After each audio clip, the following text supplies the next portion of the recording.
continuing expansion of interest in Web3, DeFi, and NFTs, we look to the bastions of regulation, the on and off ramps that we all use to convert between peso and our magical internet money. We are joined by Mark Goriseta, an award-winning legal professional who specializes in technology to lead a conversation about how centralized exchanges are approaching the world of Web3 in the Philippines. Mark is joined by Nichelle Gabra of PDAX, Wei Zhou of Coins.ph, Kenneth Stern of Finance Philippines, and Farah Rodriguez of the Amber Group.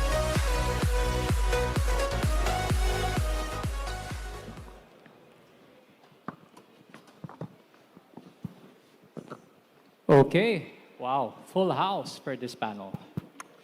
So I'll leave it up to this gentleman and lady if we would want to make this panel controversial or not. Okay, so, hi everyone, good afternoon. So it's a bit awkward for me and also a bit also comfortable since all of these are my friends and all of them as well are my clients in the law firm. So I'm Mark Goriseta. I'll be your moderator for this afternoon's panel for this session. So I guess since while awkward and while I also can't assume that all of you would know the companies here, while I'm sure most do, and since we have a diverse group of attendees here, gentlemen and lady, can you tell us first very quickly about your company and what you do in your current role? So yeah, Farah. Sure. Well, good afternoon, everyone. I'm Farah Rodriguez from the Amber Group. I'm the country manager for the Philippines, and the Amber Group is a Singapore-based digital wealth management company. So we specialize in market making, trading, offering yield products as enablers for exchanges, also for retail. So we launched our own platform available on the web and as an app. It's called Whalefin. You can easily download typical buy, sell, trade, earn on your crypto using Whalefin. Yeah. Thank you, Farah. So Farah is from the Amber Group, and we're very happy to have Amber in this panel. Thank you, Ken. Hi everyone, good afternoon. My name is Ken Stern. I'm the GM for Binance Philippines. So Binance is the world's largest crypto exchange, and we are also one of the largest Web3 ecosystems. We control about 70% of global liquidity and about 40% of daily trading volume. But we're much more than just the exchange. We have a launch pad, we have an academy, we have a coin marketplace, a number of other profitable businesses. So yeah, we are right. Binance. Who doesn't know Binance, right? Not too shabby for your intro, for your company. So thanks, Ken. Wei? Welcome. Hey everybody, my name is Wei Zhou. I'm the CEO for Coins.ph. We are the oldest crypto exchange here in the Philippines.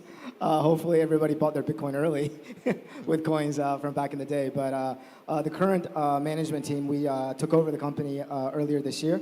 And then hopefully we'll have a lot more exciting new products rolling out for all of our users here. Thanks, Wei. Nichelle from PDAX. My name is Nichelle. I'm founder and CEO of PDAX. So we're one of the licensed crypto exchanges locally. We also have a licensed securities brokerage, and we're also an EMI. We mainly cater to institutions, but also have a web and retail, web and mobile app. Thank you, Nichelle. So before I start my questions, can we give a round of applause to our panel, PDAX, Binance, Coins.ph, and Amber for being here. Some, or if not, like some of the biggest exchanges in the world. So, okay, I'll start with my first question. Probably not too controversial, but probably depending on how you will answer this question could lead to that. So, okay, let's start. Wei, Nichelle, or anyone who would want to answer this, you all belong to centralized exchanges or exchanges that are governed by an entity. So compared to a decentralized exchange or exchanges, what do you think are the pros and cons of a centralized exchange? And in the long run, which exchange do you think would remain, or if possible, can these two exchanges continue to coexist, and how? Wei, do you want to start with that? Yeah, I think the entire crypto universe, I think, is actually pretty small right now when you Right. compare it to the entire sort of like fiat universe. So it's like when you pit like I think centralized businesses against decentralized businesses, it's like two little ponds fighting each other out in like this little Right. small pond. I think like what we have to sort of worry, what we really have to do to really is to actually how to make our pond bigger. Because we're all just small fishes in a big pond, right? Even if Binance, they're still small fishes compared to like, they're pretty big, but they're like a sharks, in our pond. So I think the goal for us is actually how to make our pond bigger to grow into an ocean, and how do we let more water into the pond, right? The water in this case basically has money situated in the fiat world, and I think to do that, you need two things. I think one, you need to basically teach how to users what is decentralization, right? Not fake decentralization. The true decentralization is basically, when you actually own your own, when you have custody of your own assets. I think that's something that everybody in this world is learning, like drinking from a fire hydrant this week. Like, what is true decentralization, right? I don't have to go too much detail about that. But in terms of where sort of the centralization plays in sort of the crypto exchange world, or is basically, I think it comes down to basically who's your counterparty. Like, who is this party that I am sending money into? And I think, over the last week, everybody's going to go and look at your term of use or your term of service. Like, when I click agree, who am I clicking with? Like, what entity am I clicking agree with? And what is the regulator behind, what is the regulation of the laws that govern that entity? Such that when shit hits the fan, there's like a recourse for me to go after them, right? To go after my money. I think that's that's sort of like, these are the sort of like, I would say more apt way. I don't think decentralization and centralization compete against each other, because we're all trying to grow the entire ecosystem together. Thanks, Wei. Ken, thoughts of like Binance on this matter? Centralized versus decentralized, which I'm sure you know where you belong. I actually think that's a good point, that it's not about the market share, but it's about the size of the pie itself and growing that. So, I think our perspective on decentralized exchanges for centralized exchanges, it's really preference also of the user. I think that it's important to, create some adoption for people to try crypto exchanges out for the first time. And centralized exchanges do offer that user experience that I think decentralized exchanges don't offer. There's that trust level, the security level. Binance, for example, has an insurance fund called SAFU, which you wouldn't get from an exchange that is over $1 billion at this point. There's a full KYC zero tolerance policy. So we do have a number of, I think, resources that help give trust to first-time users, and I think that's really going to be the growth of the pie that Wei just mentioned. Right, I could see, as you could, if you heard from Ken, it's like, of course, centralized exchanges, you want a KYC, a lot of compliance tools, right? And of course, compliance matters as well. Correct. So anything to add, Nichelle or Farah? Well, maybe I would say that I actually don't see a scenario where the two won't coexist, right? I do think that the pros and cons highlighted earlier were spot on. For centralized exchanges, the biggest pro obviously is that centralized entities are more nimble when it comes to user experience, and obviously the way we use crypto evolves over time, and it's not easy to think that decentralized exchanges can easily cope with that. But we also have to think about the risks of centralized exchanges, right? So the biggest risk in centralized exchanges is what materialized recently, and in every other exchange probably since Mt. Gox that under. So I guess we will eventually live in a world where we would have exchange wallets for when we need liquidity, when we want the seamless experience of using our crypto, but we will also have our own hardware wallets maybe, or we would have our wallets tattooed on our backs. So I think we'll reach a point where both are Correct. coexisting. So these two exchanges, centralized and decentralized, would really exist. Farah, you want to coexist? I mean, Farah, you want to add? Yeah, very quickly, Attorney Mark. I agree with Nichelle that these will coexist in the long term and in the future. I just wanted to add that based on my personal experience, having worked on decentralized projects before Amber Group, which is a centralized project, I've interviewed a number of Filipinos, different types of users, and it's really a preference, as Ken mentioned. Some people would really want to take full control of their digital assets, but there would also be people who would simply want a 24/7 reliable customer support Right. that centralized exchanges, it's pretty standard to have, right? So at the end of the day, they will coexist, I believe, and that it's a matter of preference, depending on your level or appetite for risk, and I think ultimately the trust that you are willing to give the company or the project or the protocol. Perfect. Thank you, Farah. Fantastic. So, wow. So with that perfect seg to my next question, and I just really want to get this out of the room already, right? This question. And I won't direct this question to anyone. This question, it's a voluntary basis. So let's, I want to talk about this entire FTX saga, right? So anyone can answer this. It's up to you. So, but I guess like everyone here wants also to hear your thoughts. If you can share, like we hear a lot of stories on what has been happening, what is happening. We've been in a panel last week, Ken, Wei, and Michelle, like we don't even know what's happening in the next 48 hours. Everything changed in 72 hours, 36 hours, 1 week, 5 days, I don't know. But like briefly, can you share with us, anyone, what you really think happened with FTX and how it can affect the Philippine market, if it will? That's one. And two, how it will affect the global market as a whole, or even the global crypto market. And I guess the last question there would be, how can we prevent this from happening again? Again, FTX, what's the story? What happened really there? How will this affect us? And how can we prevent this from happening again? It's up to you, whoever wants to answer. I guess everyone wants to hear my thoughts on it. Okay, wow. So I'll just go ahead and Binance go is answering first. So no one's stepping up, so I'll... so yeah, unfortunately, I wasn't part of the deal itself, and I actually don't have any visibility on what happened, over the last, week or so. I do know that I think the market will always sort of correct bad actors, and I think that generally we want compliant professional organizations in this ecosystem, which will naturally happen through the market. How will this affect the world? You mentioned the crypto industry.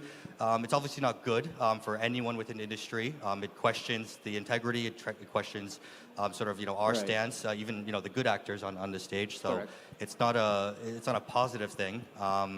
And your last question was. How do you prevent this? How do we happening? so I think really this ties into regulation. Would be my personal opinion on this. I think that if there were more regulation, more laws, more legislation around cryptocurrency, maybe it's been a bit more transparent.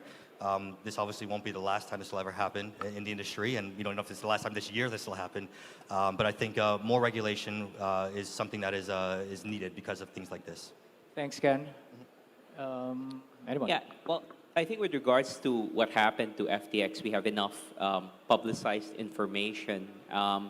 It seems pretty clear that even FTX itself has admitted that there's been some operational probably misbehaviors here and there. So I do think that it's an unfortunate incident, right? A lot of people certainly lost a lot of money. Maybe upwards of $50 billion are still stuck in FTX. But I also think that in a way, this is a necessary development, right? It's somewhat of a wake-up call, right? Regulators, I guess, for a long time have been, happy to play in a well-defined world and kind of like try to shoo away the crypto industry. But now they really have to take some ownership here too, right?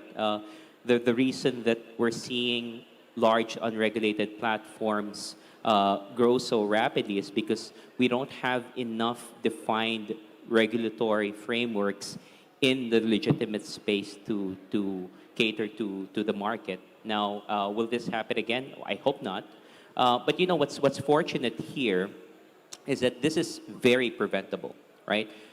Mankind has already figured out the solution to prevent these things from happening. You just look at the stock market, right? You don't see the Philippine Stock Exchange lending out assets because they're an exchange. They're supposed to facilitate transactions between a buyer and a seller. With brokers, you also don't see them take risk, right?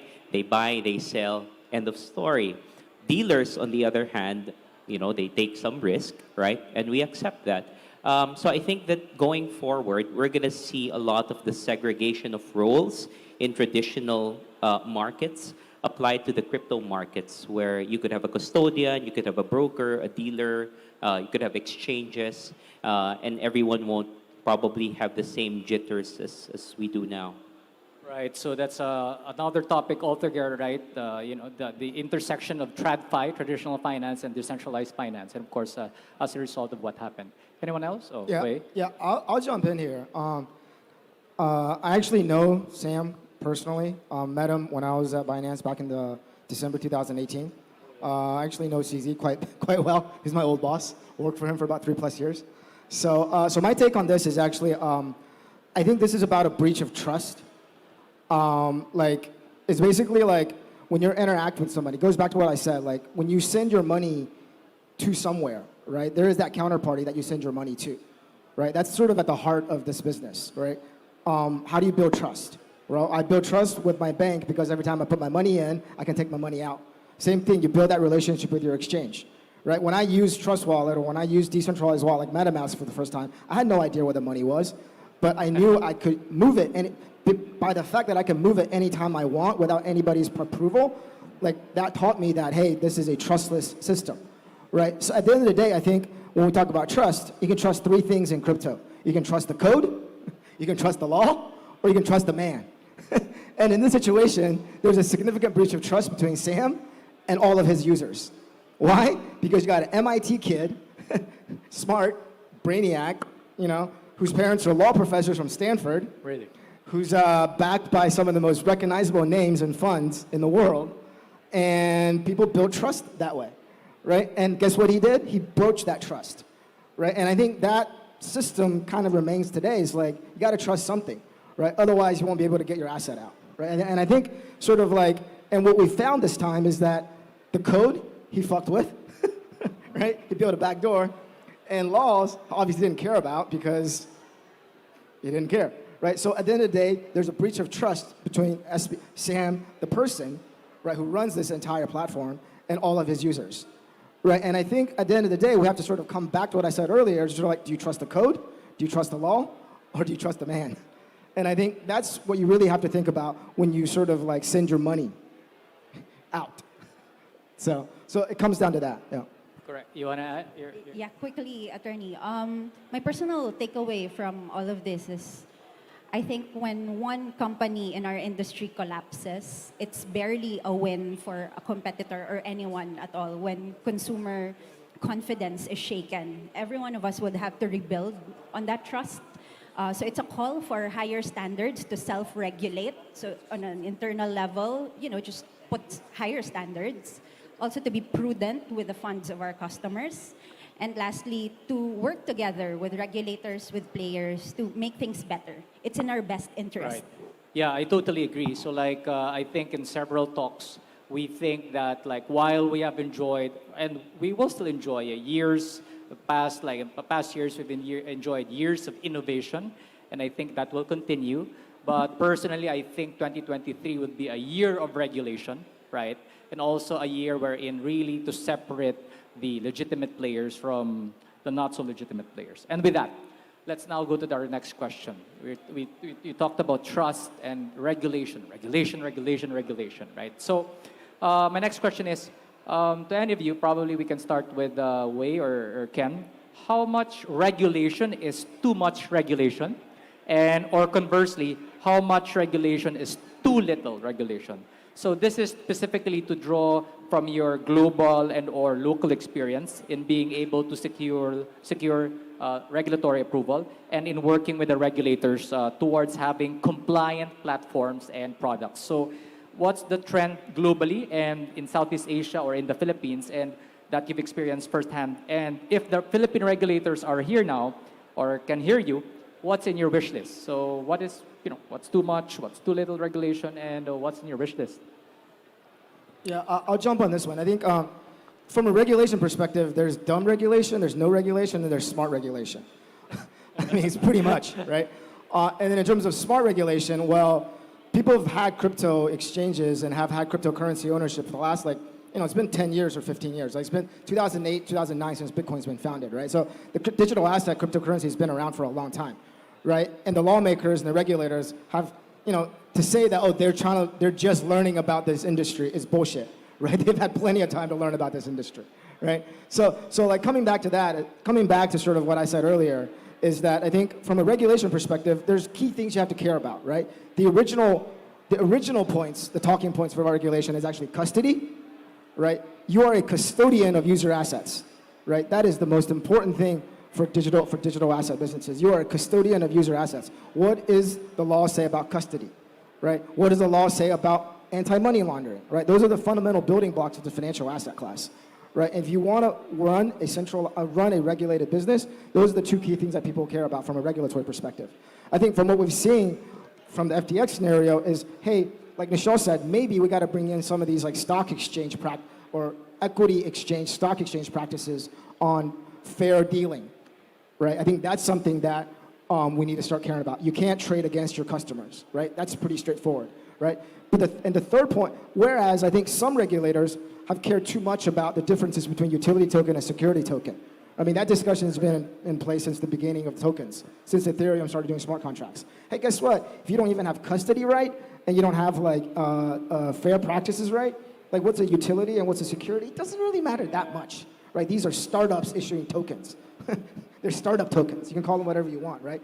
Like you're investing in a startup. It's just that instead of equity, it's tokens, right? If it works out, you can make a lot of money. If it doesn't, it go to zero. Tell people that, right? Educate people on the risks involved in that, right?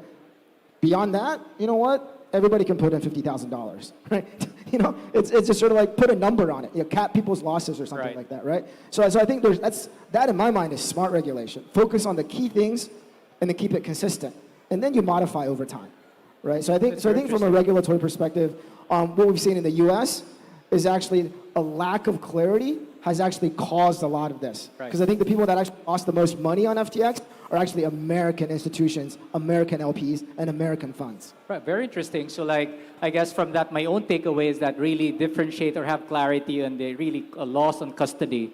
Of course, have a more robust AML standards or compliance. And I guess third, I like that point, Wei, on really not dwell whether, let's say, a token is a security or an investment contract, right? And like allow, let's say, startups to do their thing, but probably put a cap. Makes sense. Makes a lot of sense, even as a securities lawyer like me. Yeah, Nichelle?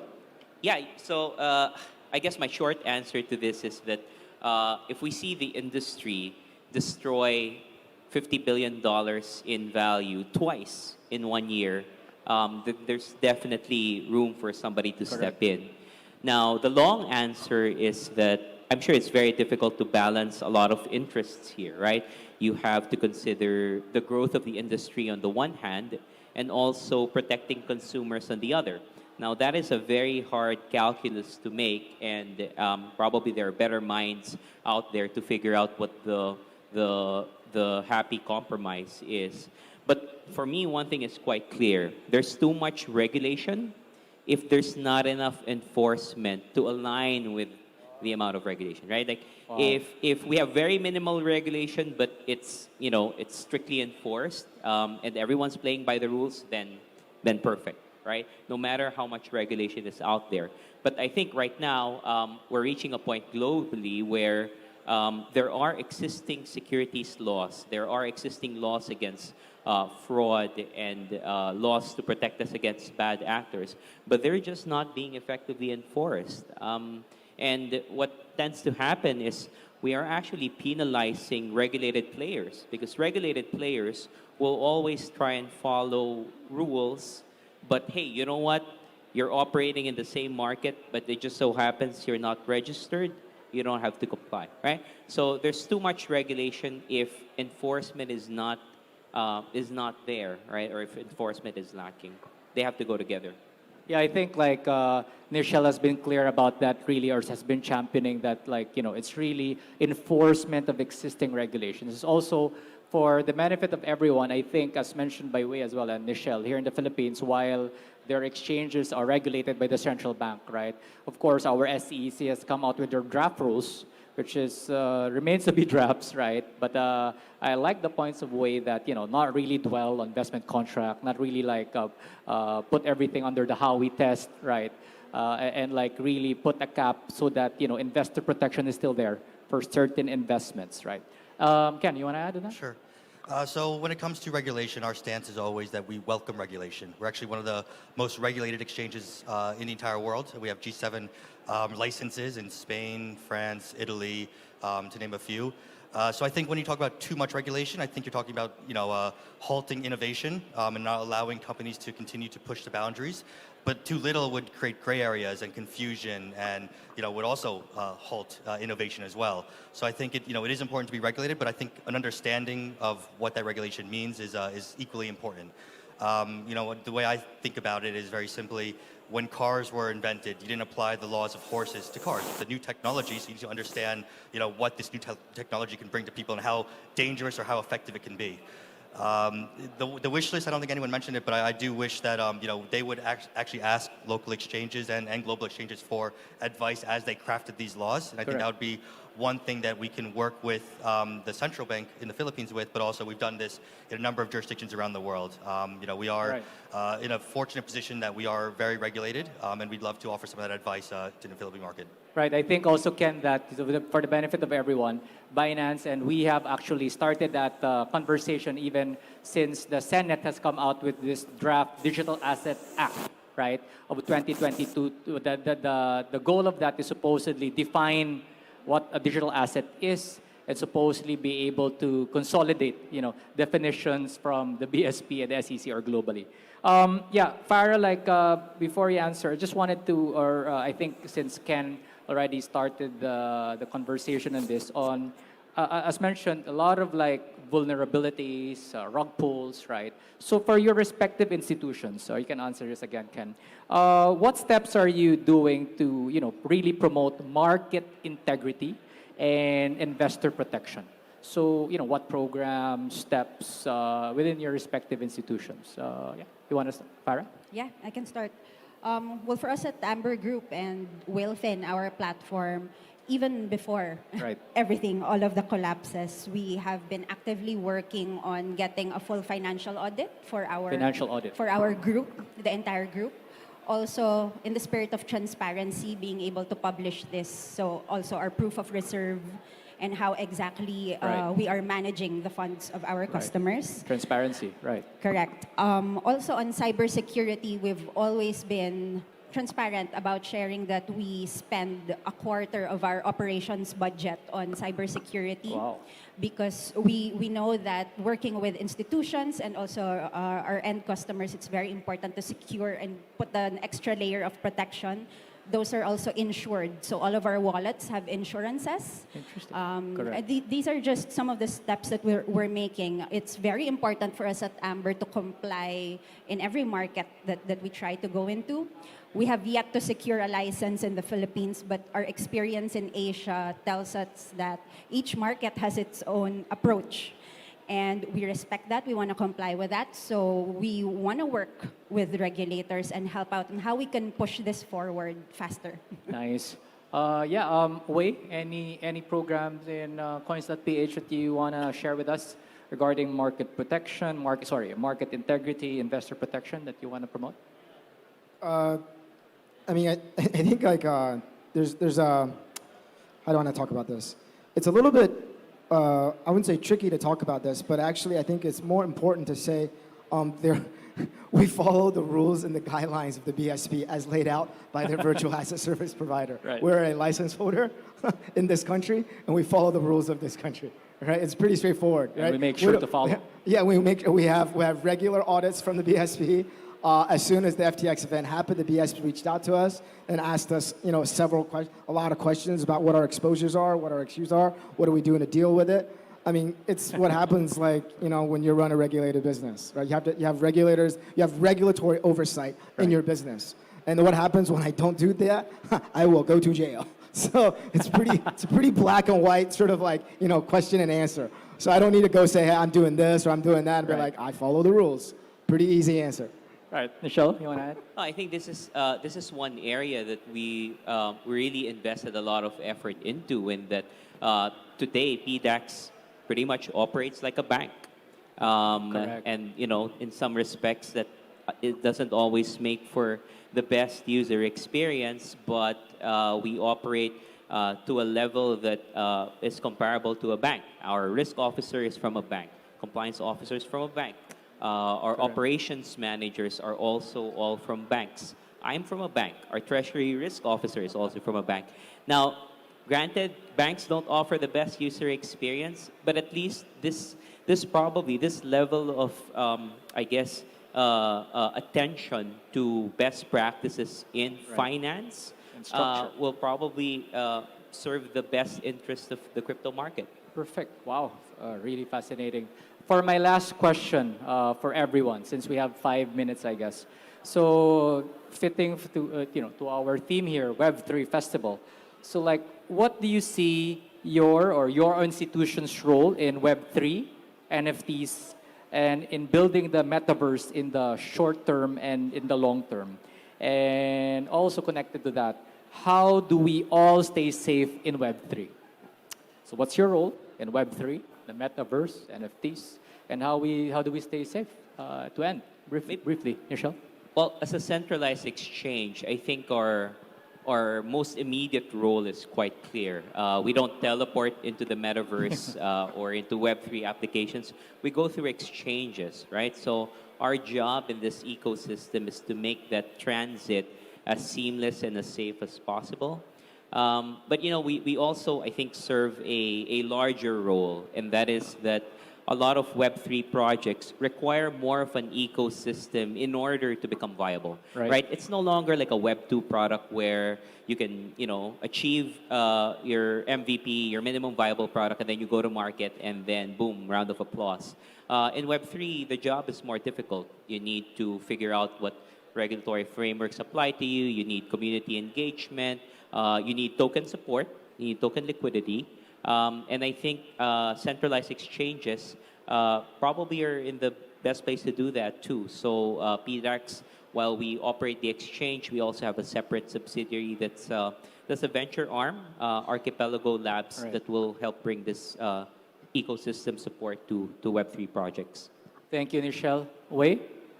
Yeah, so for coins, like I said earlier, we have some really exciting products coming out for everyone. We want to be the gateway into Web3, right? Web3 sounds big, but all it is basically you're accessing a decentralized application. And then what do you need to access a decentralized application? You need a decentralized wallet, right? You need to have some funds in that wallet, right? So what we've have built on Coins is that if you go to the Coins Android app today, there's a Coins arcade. We're testing it out right now with one game. I mean, if you're a game developer in the Philippines and then you're building Web3 games, come and find me. Also, I'm speaking here. We want to put your game into our Coins arcade, right? That is a decentralized, that is a game center where you can actually, from a user's perspective, it's a free-to-play game that you can play no different than sort of like you can play any other Web2 games. So I think that's something that we want to roll out. Going back to sort of how to stay safe, I think it's a combination of basically you have to learn how to how money moves, how assets move in this world. What are the protocols that you use when you go on a decentralized platform, right? And then what happens when you put money in and out of a centralized platform? I think it's and don't put that much asset if you don't know what to do, and don't invest more than you can afford to lose. Right. So those are so some still of a lot of work with respect to education and literacy. Correct. Right. Perfect. Farah, your Yeah. thoughts? Well, for us at Amber Group, we're business as usual. We'll keep doing what we do best, which is, of course, market making, providing yield products for our institutional clients. Also for our retailers, our mobile app and platform Whalefin is up and running. In the long term, we are moving towards becoming an enabler. So if you're a Enabler. Web3 project owner, an exchange in needing of wallet services or APIs to do all of these, Amber Group is here to support you there.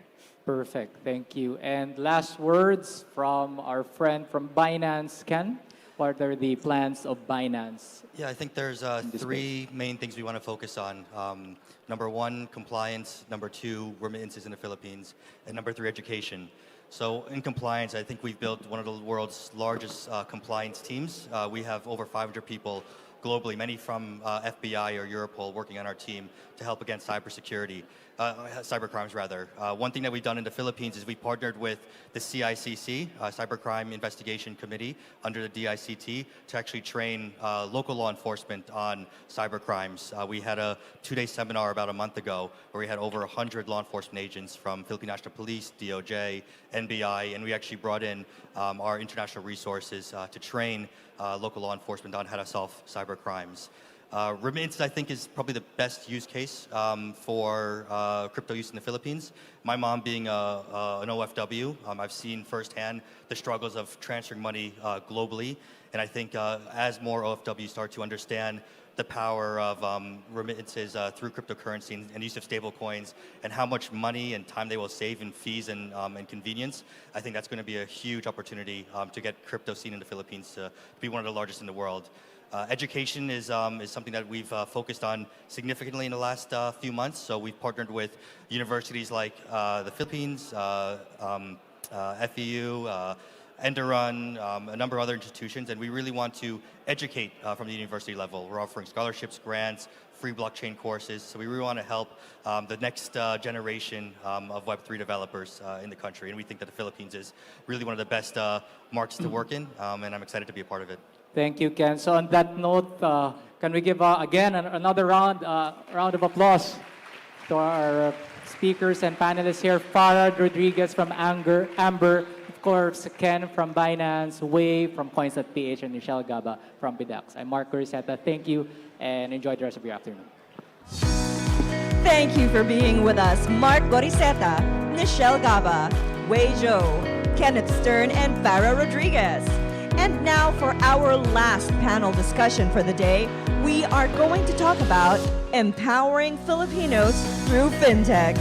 To close out day one of the Philippine Web3 Festival, we invite Katrina Chan of Philippine Startup Week to host a conversation